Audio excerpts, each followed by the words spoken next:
आज हम करेंगे 9th क्लास का थर्ड लेसन चुनावी राजनीति। पुरानी बुक में और नई बुक में इसके नंबरिंग में थोड़ा अंतर है। किसी बुक में थर्ड लेसन है, किसी में फोर्थ है। आप नाम याद रखिए, चुनावी राजनीति। और जो सिविक्स है आपकी लोकतांत्रिक राजनीति, उसका ये थर्ड लेसन है। तो इस लेसन में हम क्या पढ़ेंगे? चुनावी राजनीति। सबसे पहले तो चुनाव के बारे में पढ़ेंगे और चुनावों में राजनीति कैसे काम करती है उसके बारे में अध्ययन करेंगे। तो सबसे पहले चुनाव के बारे में जान लेते हैं। चुनाव क्या होता है? चुनाव एक ऐसी प्रक्रिया है जिसमें लोग निश्चित समय के लिए अपना प्रतिनिधि चुनते हैं। चुनाव क्या है? चुनाव एक ऐसी प्रक्रिया है जिसमें लोग मतलब हम जनता निश्चित समय के लिए अपना प्रतिनिधि चुनते हैं। इसका मतलब क्या हुआ? हम लोग वोट डालते हैं और जो उम्मीदवार इलेक्शन के टाइम, चुनाव के टाइम खड़े होते हैं, वो जो जीत जाता है वो हमारा नेता बनता है। उन्हीं से सरकार बनती है, वो हमारे ऊपर शासन करते हैं। तो चुनाव एक ऐसी प्रक्रिया है जिसमें लोग मतलब हम अपना वोट डालकर, मताधिकार का प्रयोग कर अपना प्रतिनिधि चुनते हैं और निश्चित समय के लिए। ऐसा नहीं है कि एक बार जो सरकार बन गई वो हमेशा के लिए शासन करेगी। उसकी एक लिमिट होती है, निश्चित समय होता है। जैसे आपको पता है कि 5 साल के लिए सरकार चुनी जाती है, 5 साल बाद उसका कार्यकाल खत्म हो जाता है, फिर दोबारा से इलेक्शन होते हैं। तो चुनाव एक ऐसी प्रक्रिया हुई जिसमें लोग अपने प्रतिनिधि का चुनाव करेंगे, लेकिन किसके लिए? निश्चित समय के लिए। हम खुद अपने प्रतिनिधियों को चुनेंगे अपने वोट के माध्यम से। EVM का मतलब पहले आपको बता देती हूँ। ये होता है इलेक्ट्रॉनिक वोटिंग मशीन। देखिए आज के टाइम में क्या होता है, जब इलेक्शन होता है, जब चुनाव होता है, तो एक जो इलेक्ट्रॉनिक वोटिंग मशीन होती है उसका यूज़ होता है। उस पर चुनाव चिन्ह बने होते हैं विभिन्न पार्टियों के। हमें जिस पार्टी को हम वोट देना चाहते हैं हम उसको दबा देते हैं। इस प्रकार क्या होता है, ये जो इलेक्ट्रॉनिक वोटिंग मशीन है ये पहले नहीं थी। पहले क्या होता था, अलग अलग बॉक्स रखे रहते थे। जैसे एक पार्टी का बॉक्स बना रखा है, दूसरी का बना रखा है, तीसरी का, और जैसे कमल है तो वो भारतीय जनता पार्टी का निशान है, तो जो उस पार्टी का समर्थन करते वो उस बॉक्स में पर्ची बना के डालते थे। ऐसे जो कांग्रेस पार्टी को चाहते हैं कि वो उम्मीदवार जीते, वो उसके बॉक्स में पर्ची डाल देते। तो ऐसे अलग अलग बॉक्स बने रहते थे। और बॉक्स किस हिसाब से होते थे? जिस क्षेत्र में जितने उम्मीदवार इलेक्शन में खड़े हैं और जिस पार्टी से वो संबंध रखते हैं उस पार्टी के हिसाब से वो बॉक्स बने होते थे। तो होता क्या था पहले कि उसमें धांधलेबाजी की बहुत संभावना होती थी, क्योंकि जब वोटों की गिनती होगी तो हो सकता है किसी एक व्यक्ति ने एक वोट डाला, उसकी के नाम की 2-3 पर्ची भी हम डाल सकते पीछे से बना के। तो उसमें धांधलेबाजी के ज़्यादा चांस होते थे। और दूसरा उसका नुकसान क्या होता था, जब वोटों की गिनती की जाती है तो जब हम उसको गिनने का काम करेंगे तो उसमें टाइम भी बहुत लगेगा। तो जो चुनाव का नतीजा आता था वो काफ़ी दिन बाद आता था। जो EVM आई, इलेक्ट्रॉनिक वोटिंग मशीन आई, इसका सबसे बड़ा फायदा तो क्या हुआ? एक तो सबसे पहला समय की बचत हुई। दूसरा जो धांधलेबाजी होती थी, पीछे से जो वोट बढ़ा दिए जाते थे पर्चियाँ डाल के, वो चीज़ कम हुई। रिजल्ट भी जल्दी आया। कुल मिला के इसमें ये कोशिश की गई कि जो चुनाव की प्रक्रिया है वो बिल्कुल पारदर्शी, इसमें पारदर्शिता का प्रयोग किया जाए। किसी के साथ कोई पक्षपात या घूस वाला काम ना हो, धांधलेबाजी ना हो। आपका जब ये लेसन स्टार्ट होता है तो NCERT की बुक में एक देवीलाल जी है, उनका एग्जाम्पल दिया है, जो हरियाणा के मुख्यमंत्री बने थे। उनके बारे में बताया कि एक बार क्या होता है, वो करनाल में भाषण देने आते हैं तो हजारों की संख्या में लोगों की भीड़ इकट्ठी हो जाती है। क्यों? क्योंकि उनको इनका भाषण सुनना है। और वो जो देवीलाल थे उनका भाषण सुनने के लिए लोगों की भीड़ ज़्यादा मात्रा में एकत्रित क्यों हुई? क्योंकि उन्होंने ये वादा किया था चुनाव में, इलेक्शन में चुनाव लड़ने से पहले कि अगर मैं इलेक्शन जीत जाता हूँ तो मैं जितने भी मजदूर है या फिर जो किसान हैं उनके जो उन्होंने कर्ज ले रखा है उसको माफ़ कर दूंगा। तो इसमें मेन समझने वाली बात क्या है? देखिए, अगर कोई भी उम्मीदवार चुनाव में खड़ा होता है चुनाव लड़ने के लिए, तो वो क्या कोशिश करता है? वो ये देखता है कि लोगों का कमजोर पक्ष क्या है, मैं ऐसा क्या वादा करूं जिससे लोग मेरी तरफ आकर्षित हो और मुझे वोट मिले, मैं जीत जाऊं। हर पार्टी का यही उद्देश्य होता है। कोई पार्टी बिजली को आधार बनाती है, कोई पानी को आधार बनाती है कि बिजली के बिल माफ़ हो जाएंगे, ये बनने के बाद पानी के बिल माफ़ हो जाएंगे। तो ऐसे हर पार्टी का अलग अलग उद्देश्य होता है। कोई ये देखता है कि कोई मान लो कोई इलाका है, वहाँ की सड़कें टूटी फूटी है, तो वो वादा करेंगे कि अगर मैं जीत गया तो यहाँ के रोड बना दिए जाएंगे, सड़कें बना देंगे। कहीं पर मान लो बस की कमी है, DTC की बस वगैरह कम है, तो वो क्या वादा करेंगे कि अगर हम जीत गए तो यहाँ पे बहुत सारी बस चला देंगे, महिलाओं का फ्री में कर देंगे। तो ये सारे लुभावने वादे होते हैं। इन्हीं से आकर्षित होकर लोग उम्मीदवारों की जो उम्मीदवार हैं उनको वोट डालते हैं। तो जो देवीलाल जी थे वो फिर हरियाणा के मुख्यमंत्री बने, क्योंकि इन्होंने पहले ही लोगों के से ऐसा वादा किया था जिससे लोग बहुत प्रेरित हो गए थे कि भाई अगर ये जीता तो हमारा तो सारा कर्जा माफ हो जाएगा। और ये इतनी मतलब ज़्यादा वोटों से जीते कि उस समय 90 में से कम 76 सीटें इस पार्टी को मिली। 5 साल तक कार्यकाल होता है जब भी कोई सरकार बनती है, 5 साल बाद दोबारा चुनाव होते हैं। अगर कोई पार्टी अच्छा काम करती है, कोई सरकार बनने के बाद जो वादे करती है उनको निभाती है, लोगों के कल्याण के लिए काम करती है, तो ज़्यादा चांस किस चीज़ के होते हैं कि उनको 5 साल बाद जब दोबारा वही पार्टी प्रयास करती है चुनाव में जीतने के लिए तो दोबारा वोट मिल जाती है। लेकिन अगर कोई राजनीतिक दल चुनाव जीतने के बाद सरकार की जो मेन उत्तरदायित्व है उसको पूरा नहीं करता या जनता की भलाई के लिए काम नहीं करता, तो उसका जो दुष्परिणाम क्या होता है कि लोग उसको वोट नहीं डालते, वो पार्टी हार जाती है। तो सरकार को बनाना और सरकार को हराना, ये दोनों काम जनता के हाथ में है। अब हमारा आता है मेन मुद्दा कि जो चुनाव है उसको हम किस प्रकार के चुनाव को हम ये कह सकते हैं कि ये यहाँ पर जो चुनाव की प्रक्रिया अपनाई जाती है या इस देश में जो चुनाव प्रक्रिया अपनाई जाती है वो लोकतांत्रिक है। तो ऐसी कौन कौन सी बातें हैं जिसके आधार पर हम किसी भी चुनाव को लोकतांत्रिक या अलोकतांत्रिक कहते हैं। पहला पॉइंट इसमें आएगा, हर किसी को चुनाव की सुविधा हो यानी मताधिकार हो। लोकतांत्रिक चुनाव का मतलब क्या हुआ कि जब चुनाव होते हैं तो उस जगह में रहने वाले जितने भी नागरिक होते हैं हर किसी को वोट देने की आज़ादी होना चाहिए, मताधिकार होना चाहिए। लेकिन उसके लिए एक शर्त होती है, एक निश्चित आयु तय कर रखी है हमारे संविधान में, हमारे देश में, क्योंकि हमारा देश लोकतांत्रिक है और वहाँ पर जो चुनाव की प्रक्रिया है उसको भी लोकतांत्रिक बनाने का प्रयास किया गया है। तो हमारे देश में क्या है कि जो व्यक्ति 18 साल या 18 साल से ज़्यादा की आयु प्राप्त कर चुका है वो वोट डाल सकता है। उसको किसी भी आधार पर, वर्ग, जाति, धर्म, इन आधारों पर रोका नहीं जाएगा, उसको मताधिकार की आज़ादी है। तो इसका मतलब क्या हुआ कि हर किसी को चुनाव की सुविधा हो, मताधिकार हो। दूसरा क्या आएगा, चुनाव में विकल्प हो। ऐसा नहीं है कि एक जगह से सिर्फ एक ही उम्मीदवार एक ही पार्टी का खड़ा है, लोगों के पास कोई ऑप्शन नहीं है, वो क्या करेंगे। अगर वो चाहते हैं कि वो उसको वोट ना दे तो भी मजबूरी में देना पड़ेगा क्योंकि उनके पास कोई ऑप्शन नहीं है। तो ये चीज़ गलत है। अगर चुनाव लोकतांत्रिक है या चुनाव की प्रक्रिया को हम लोकतांत्रिक आधार देना चाहते हैं तो उसके लिए क्या होना चाहिए कि जो चुनाव है उसमें विकल्प हो, लोगों के पास ऑप्शन होने चाहिए। 3-4 उम्मीदवार खड़े हैं हर पार्टी के अलग अलग के, तो हमें ये मतलब मौका मिलना चाहिए कि भाई मैं इस पार्टी को उम्मीदवार को वोट डालूं या इस पार्टी को उम्मीदवार को। हर एक अलग अलग वादा करता है, हर एक का अलग अलग चुनावी घोषणा पत्र होता है। तो उसको देखने के बाद हमें विकल्प ऑप्शन होने चाहिए कि जो हमें सही लगेगा या जिस चीज़ की हमें अपने एरिया में ज़रूरत है उसी को उम्मीदवार को हम जिताए और उसी पार्टी की सरकार बने।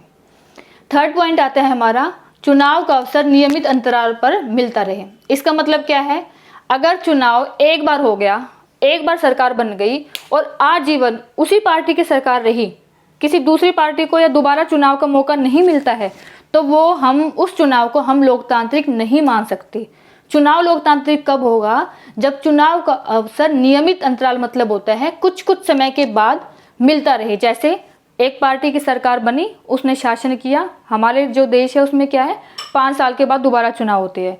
तो एक सरकार कितने टाइम तक काम करती है, 5 साल तक काम करती है। 5 साल के बाद दोबारा फिर से चुनाव किए जाते हैं, फिर से चुनाव प्रक्रिया संपन्न की जाती है।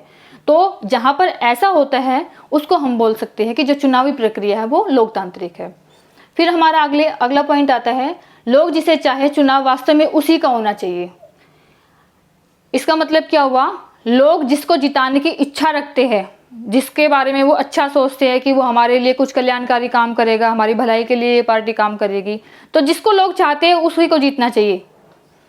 फिर आता है हमारा चुनाव स्वतंत्र और निष्पक्ष हो। जो चुनाव की प्रक्रिया है उसमें कोई धांधलेबाजी ना हो, कोई भ्रष्टाचार ना हो, बिल्कुल स्वतंत्र और निष्पक्ष हो।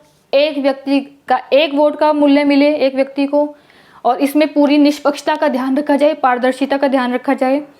इन सब का ध्यान देने की जो जिम्मेदारी होती है वो किसके पास है, हमारे चुनाव आयोग के पास।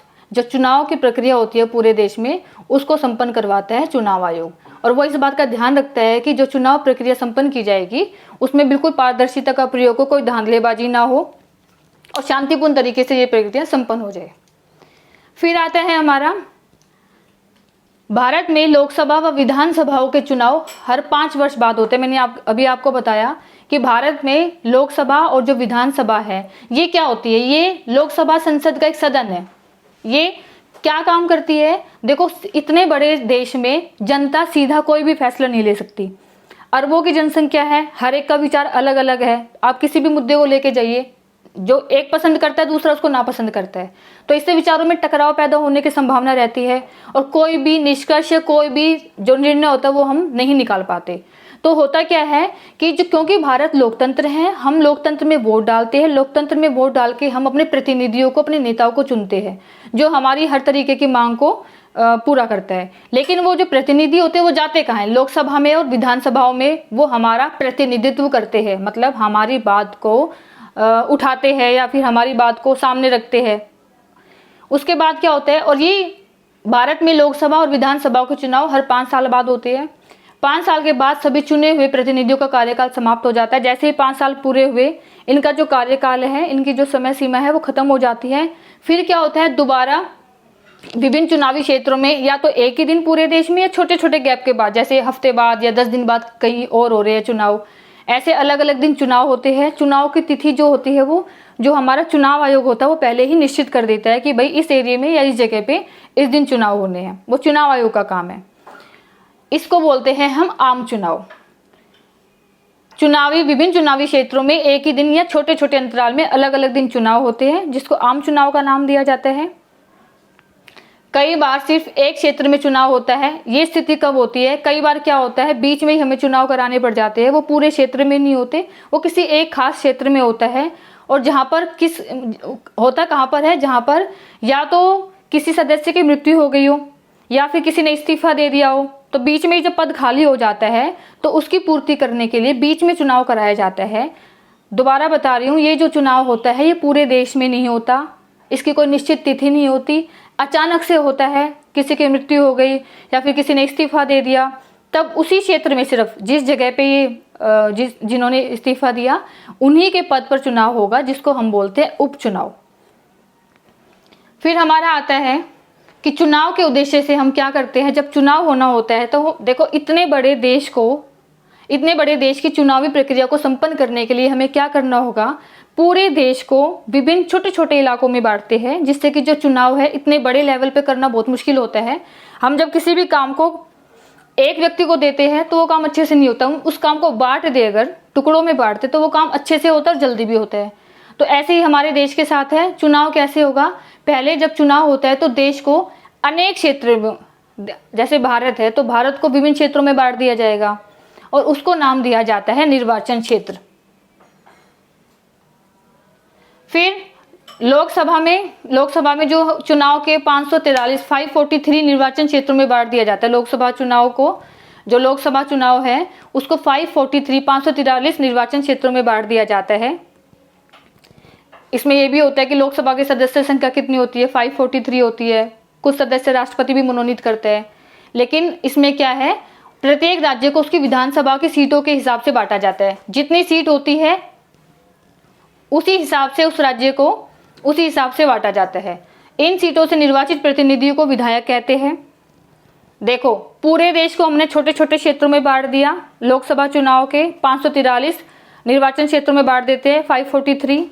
जैसे देश को करा उसी प्रकार राज्यों को भी उसकी विधानसभा में जितनी सीटें होती है उसी हिसाब से बांट दिया जाता है। इन सीटों से निर्वाचित प्रतिनिधियों को विधायक कहते हैं। जो राज्य से विधानसभा में जीते उनको बोलेंगे विधायक। लोकसभा में जो जीते उनको सांसद बोलते हैं, संसद सदस्य होता है। फिर जो छोटा लेवल होता है हमारा, जैसे पंचायतें हो गई, नगर पालिका हो गई, इनमें भी यही तरीका अपनाया जाता है। पंचायतों में क्या होता है, पंचायतों में को छोटे छोटे वार्डों में बांट दिया जाता है। फिर हर वार्ड से उम्मीदवार का चयन किया जाता है। ऐसे नगर पालिकाओं के संबंध में किया जाता है। इसको निर्वाचन क्षेत्रों में बांटने का हमारा प्रमुख उद्देश्य क्या होता है कि जो चुनाव की प्रक्रिया है उसको बड़े लेवल से थोड़ा छोटे लेवल पे करके, बड़े स्तर से छोटे स्तर पे लाके और उसको विभाजित, मतलब किसी भी काम का जो व्यापक रूप है उसको छोटे छोटे स्तर पे बांट के उस काम को अच्छे से संपन्न करना। तो पंचायत और नगर पालिकाओं में भी यही तरीका अपनाया जाता है। फिर इसमें आया है आरक्षित चुनाव क्षेत्र। देखो ये क्या होता है, हमारे देश में जिन लोगों की संख्या समाज में ज़्यादा होती है, जो बहुसंख्यक होते हैं, आपने देखा होगा कि जो बहुसंख्यक होते हैं ज़्यादातर क्या होता है, लोकतंत्र में उनका ही राज चलता है।